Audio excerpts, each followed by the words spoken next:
number 9 Oregon going to number 20 Iowa.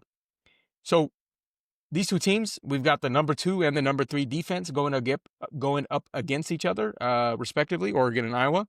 Supposed to be a pretty rainy and cold day in Kinnick Stadium this Saturday. To me, that means both of these teams are going to be running the ball more behind two Joe Moore midseason honor roll offensive lines. Um, Although I don't think Iowa was going to be able to was going to decide to throw the ball much anyway. They only have 1,000 yards for the whole season so far. But in any case, this is going to be some real, old school tough football in the mud type of game here. For Iowa, their rushing attack is led by Kamari Moulton and their quarterback Mark Gronowski. Gronowski, he's got 11 rushing touchdowns. It's good for 5th place amongst all players in FBS. Aaron, guess who's number 1? Haynes I don't King, it's your know. boy. Mm. With Iowa being the underdog, at home in the rain against a team like Oregon that can suddenly explode on offense, they'll have to try to control the clock and the tempo with Gronowski's legs in the run game and on scrambles. The aim is to keep Oregon's offense off the field. Not an easy task. Oregon gives up 124 yards per game on the ground. Good, not great. Just for reference, Iowa gives up less than 90 on the ground. On defense, do what you did against Indiana. The score was 15-20. They lost the game, but they were able to give a lot of pressure on the quarterback, Fernando Mendoza, and they were able to hunt in the backfield. They were great on 3rd and 4th downs.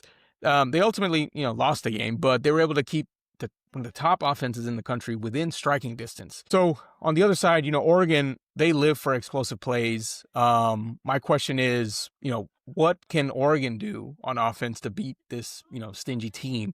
Aaron, question for you. If Iowa likes keeping these high flying offenses within striking distance, like I mentioned, how can Oregon make sure they avoid any catastrophe to give Iowa another, 1 or 2 stolen possessions? Sure, sure. So, I mean, Oregon, they're known for their explosive plays and their athletes around the perimeter. I think they're going to have to be, you know, the simple answer is they're going to have to be smart, be disciplined, not make any crazy turnovers, right? Hold on to the ball. This rain may be a blessing in disguise because they may be a little bit more controlled in how Mm-hmm. they move the ball downfield.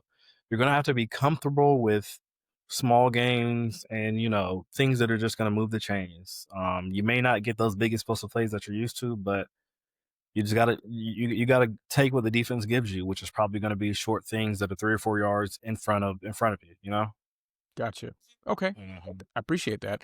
Yeah. Oregon, they rank 3rd nationally in plays of 20 plus yards or more. And they're the only FBS team this season with multiple 300 plus rushing yards and 300 plus passing yards in the same game. So very balanced, very strong on both sides. If this game does get stuck in the mud, Oregon needs to rely on their playmakers. If we see like a 75-yard touchdown strike or a breakaway run from Noah Whittington, you see a couple of those, and that'll really break the Iowa model of trying to control the game, keep it close, that sort of thing. I'm thinking they need to generate at least 2 explosive plays, explosive touchdowns, really, like that, to force Iowa's limited offense to play from behind and abandon the whole preferred, clock chewing kind of strategy. While I don't think the pass game will be featured heavily for Oregon, I think it'll have to be used at some point in order to keep the defense on its toes and in order to win this game. He'll have to, Dante Moore, he'll have to watch out for Iowa's blitz heavy packages to avoid getting sacked or obviously turning the ball over. We talked about those stolen possessions by Iowa earlier. On defense for Oregon, have a linebacker, someone on the QB the whole time since he's such a profound runner, and shut down their running attack. Their passing attack is already shut down by default. It's shut down right now, and we're a few days before game time.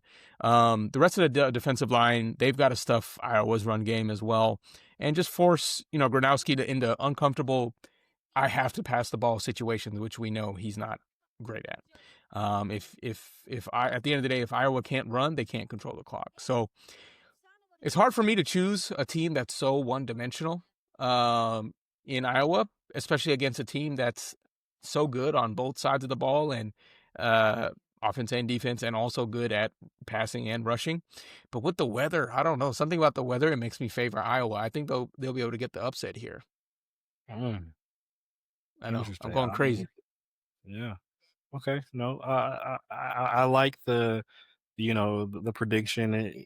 It's going to cause some chaos if it happens, but I'm going to have to disagree with you here. I think Oregon, even if they don't have their best game on offense, I think they'll find a way to win, even if it's with 20 or 25 points. I think they'll find a way to win.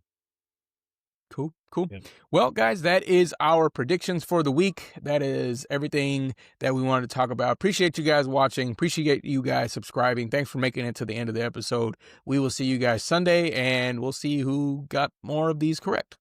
Thanks for watching. Bye.